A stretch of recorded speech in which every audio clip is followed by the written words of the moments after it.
जो भारतीयता की, भारत संस्कृति की, सनातन की जो जीत हुई है, आप देख रहे होंगे हम तीज त्योहार भी बड़े प्रेम से मना रहे हैं। पहले तो डर रहता था कहीं बम फूट जाएंगे, कुछ हो जाएगा। भारत बिल्कुल सुरक्षित हाथों में है और देश की महिलाओं का नारी सशक्तिकरण कहने की बात नहीं, उसे करके दिखाया हमारे आदरणीय प्रधानमंत्री नरेंद्र मोदी। ये मोदी जी की कल्याणकारी योजनाओं की जीत है, बहनों की जीत है, महिलाओं की जीत है। जो बहनें माताएं पहले छुपकर वोट डालने नहीं जाती थी, अब उन्होंने छुपकर मोदी जी पर विश्वास जताकर उनको वोट डाला है, चाहे मुस्लिम बहनें हो। जब इन्होंने मोदी जी को गाली दी है तभी इन्होंने अपनी हार को सुनिश्चित कर लिया है जीत से पहले ही।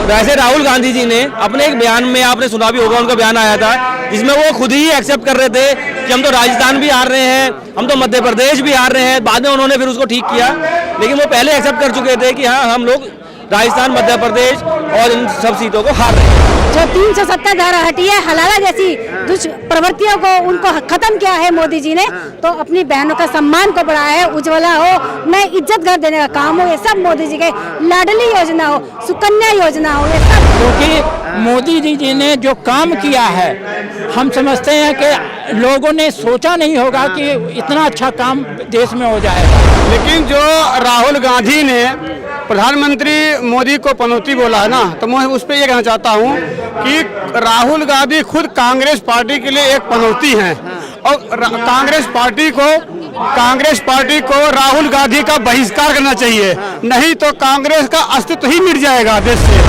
तो अब क्या लग रहा है 2024 में क्या होगा हाल? 400 पार, 400 पार और कांग्रेस का बुरा हाल। बस हो जाएगा बुरा आपके कहने। इन्होंने जब जब प्रधानमंत्री के ऊपर चीजें उछाला है, तब कांग्रेस का बुरा हाल आया है, तब बुरा हाल हुआ। 2019 में चौकीदार चोर कहा था, चले गए, अब की पनौती कहा है, अब की बर्बाद हो जाएंगे। तो क्या कहेंगे इस जीत पर, जो 3 राज्यों में बीजेपी को बहुमत मिला है और ऐसा बहुमत जिसकी कल्पना कोई भी नहीं कर रहा था? ऐसा है कि अभी इलेक्शन के बाद में कुछ लोग बोल रहे थे कि अगर एमपी में बीजेपी जीत जाए तो बहुत है, बाकी कांग्रेस जीतेगी। मैंने पहले ही दिन कह दिया था कि हम लोग 3 जीत रहे हैं और आज अभी घर पहुंचेंगे, हमारे दोस्तों से बात होगी तो हमने कहा देखो हमारी बात सही निकली, क्योंकि मोदी जी ने जो काम किया है, हम समझते हैं कि लोगों ने सोचा नहीं होगा कि इतना अच्छा काम देश में हो जाएगा। आज शहर में, किसी शहर में चले जाइए, आज हमको गर्व होता है और सिक्योरिटी इतनी फील होती है कि हर आदमी, हर इंसान, चाहे लेडीज हो, जेंट्स हो, बच्चे हो, सब अपने को सिक्योर समझते हैं। आज और मोदी जी ने जो अपने कई कार्यक्रम किए हैं, उससे साधारण जनता को बहुत फायदा हुआ है। इसीलिए आज मोदी जी आज इस शीर्ष पर पहुंचे हुए हैं। आज हम लोग को गर्व है कि हमारा देश का प्रधानमंत्री इतने ऊंचे पद। तो क्या लग रहा है जो शब्द राहुल गांधी ने बोला, पनौती, क्या उससे और माहौल ज्यादा खराब हुआ और जो लोग बीजेपी को वोट भी नहीं दे रहे थे, उस शब्द के बाद उन्होंने बीजेपी की तरफ रुख? ऐसा जब आप ये प्रधानमंत्री को अपशब्द कहेंगे, उसका रिएक्शन पब्लिक में होता है और राहुल गांधी के बारे में क्या कहें, उनकी समझ क्या है हर कोई जानता है। क्योंकि उनकी जो पैदाइश जरूर यहाँ की है, लेकिन उनका संस्कार जो है, संस्कार भारतीय संस्कृति से मेल नहीं खाता है, इसीलिए वो अपशब्द बोलते रहते हैं।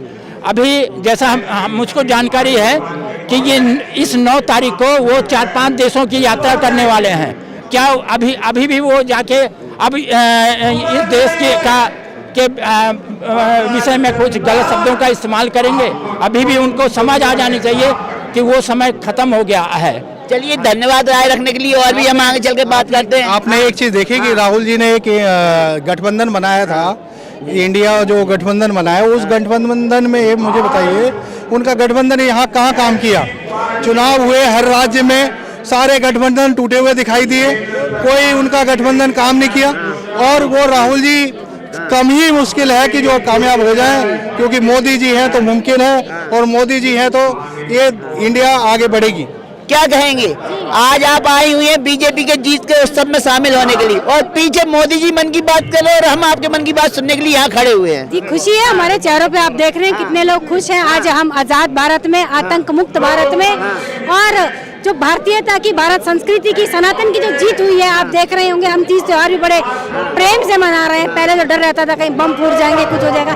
भारत बिल्कुल सुरक्षित हाथों में है, और देश की महिलाओं का नारी सशक्तिकरण कहने की बात नहीं, उसे करके दिखाया हमारे आदरणीय प्रधानमंत्री नरेंद्र मोदी जी। इस बड़ी जीत के पीछे क्या वोटों का ध्रुवीकरण है? जहाँ एक तरफा एक समुदाय विशेष का वोट एक तरफा गिर रहा है, वहीं मुझे लग रहा है सनातन धर्मियों का वोट भी अब एक तरफा गिरने लगा है। जीत के पीछे तो मुझे यही असर लग रहा है। देखिए, ये मोदी जी की कल्याणकारी योजनाओं की जीत है, बहनों की जीत है, महिलाओं की जीत है। जो बहनें, माताएं पहले छुपकर वोट डालने नहीं जाती थी, अब उन्होंने छुपकर मोदी जी पर विश्वास जताकर उनको वोट डाला है। चाहे मुस्लिम बहनें हो, चाहे हमारी मध्य प्रदेश 2024 के दौर में भी छुपके वोट डालने की जरूरत क्या है? ना, बिल्कुल भी नहीं, लेकिन आप समझते हैं। आपने कहा महिलाओं का सशक्तिकरण हुआ है, तो आपने ये शब्द क्यों बोला कि छुपके?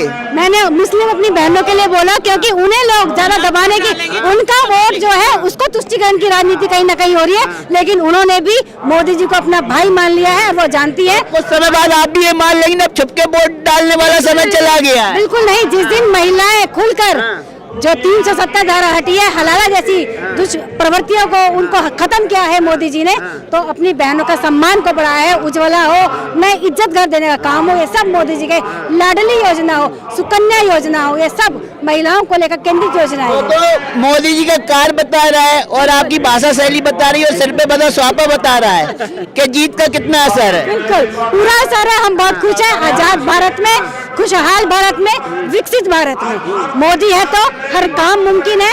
आप देख रहे होंगे हाईवेज बन रही हैं, जगह जगह एम्स नहीं बना, विकास की गंगा बह रही है मोदी जी के राज में। लेकिन एक हार के बाद जब विपक्ष के नेता ऐसे शब्द बोलने लगते हैं जो शब्द हम भी लेना पसंद नहीं करते हैं, तो उन शब्दों की वजह से आज विपक्ष कहाँ जाके खड़ा हो गया? विपक्ष पहले ही एक किनारे पे खड़ा था, उन सब ने, उनमें दम होता तो एक एक करके सामना करते, पूरे विरोधी एक साथ होकर मोदी जी को घेरने चले गए। लेकिन भारत की जनता ने मोदी जी के विकास का, ये तो लगा मोदी जी ज्यादा पनौती ने घेर लिया है। हाँ बिल्कुल, जो कहा था अब समझ गए, राहुल गांधी को पनौती वापिस ही मिल गई है। मोदी है तो मुमकिन रिटर्न गिफ्ट मिला, और हम बहुत खुश हैं। 2024 में कोई ताकत नहीं, कोई संगठन नहीं जो मोदी जी को हरा देगा। जी, जब जब इन्होंने गालियां दी है, जब जब इन्होंने अपनी मुंह की खाई है, जब जब इन्होंने मोदी जी को गाली दी है, तभी इन्होंने अपनी हार को सुनिश्चित कर लिया है जीत से पहले ही।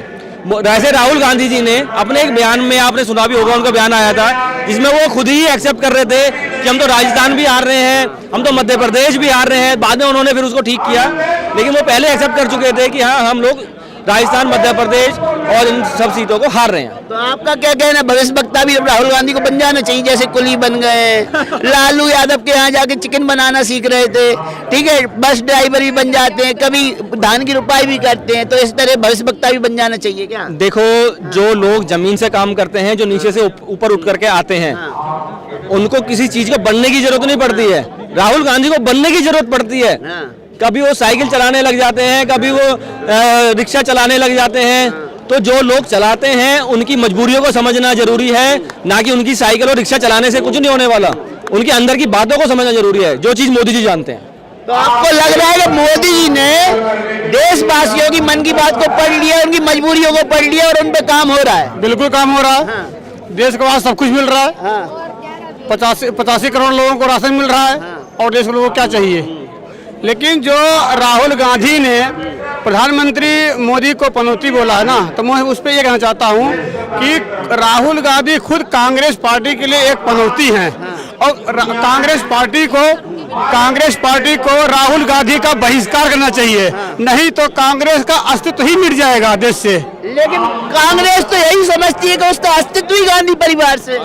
यही तो सबसे बड़ी मजबूरी है कांग्रेस की। जब तक वो गांधियों के पीछे रहेंगे, तब तक कांग्रेस का अस्तित्व ऊपर नहीं आएगा, और एक दिन कांग्रेस का अस्तित्व मिट जाएगा। बीच में कहा जाता था कि पढ़ा लिखा प्रधानमंत्री होना चाहिए, तो क्या लग रहा है पढ़ा लिखा के पीछे मकसद क्या है? राहुल गांधी भी बहुत पढ़े लिखे हुए हैं, भारत के पैसों से विदेश से पढ़ के आए हैं, लेकिन उनको किसी नेता के बारे में, किसी ऐसे व्यक्ति के बारे में क्या बोलना चाहिए, उनको यही नहीं पता है। तो ऐसे पढ़ाई बेकार है। कि ऐसे पढ़ाई बेकार है कि जब आपको अपने बुजुर्गों के बारे में, किसी सम्मानित नेता के बारे में बोलने ही नहीं आता है, तो ऐसा अच्छा नहीं पढ़ना चाहिए। तो अब क्या लग रहा है 2024 में क्या होगा हाल? 400 पार, 400 पार और कांग्रेस का बुरा हाल। बस हो जाएगा बुरा आपके कहने। इन्होंने जब जब प्रधानमंत्री के ऊपर चीजें उछाला है, तब तब कांग्रेस का बुरा हाल आया है, तब बुरा हाल हुआ। 2019 में चौकीदार चोर कहा था, चले गए। अब की पनौती कहा है, अब की बर्बाद हो जाएंगे। क्या कहेंगे? विषय यही है, उस सब का माहौल है, कार्यकर्ता मौजूद है, पीछे मोदी जी मन की बात कर रहे हैं और हम आपकी मन की बात सुन रहे हैं। हाँ, तो आपके मन में क्या है मोदी जी के लिए? हमारे मन में ये है कि जब से मोदी जी देश के प्रधानमंत्री बनते चले आ रहे हैं और 2024 में फिर बनेंगे, हम बड़े खुश हैं। हमारा परिवार सुरक्षित है। हमारी बहन, बेटी, महिलाएं कहीं भी रात को 1 बजे, 2 बजे, 3 बजे जा खुला जा सकती हैं। हमारी ये बेटी कहीं भी घूम सकती है, कोई छू नहीं सकता। ये चोरी डकैती बवाल सब बंद हो गया। चलिए, धन्यवाद। तो आपने सुना बीजेपी कार्यालय से बीजेपी के कार्यकर्ताओं के मन की बात, क्योंकि मोदी जी तो मन की बात हर रविवार को सुनाते हैं, लेकिन कार्यकर्ताओं के लिए विशेष अवसर है अपने बात, मन की बात रखने का और मन की बात आप तक पहुंचाने का। आज कार्यकर्ताओं के मन में क्या आपने सुना, और इस मन की बात से आप कहां तक सहमत है, आप भी हमें कमेंट सेक्शन में बता सकते हैं। जय हिंद।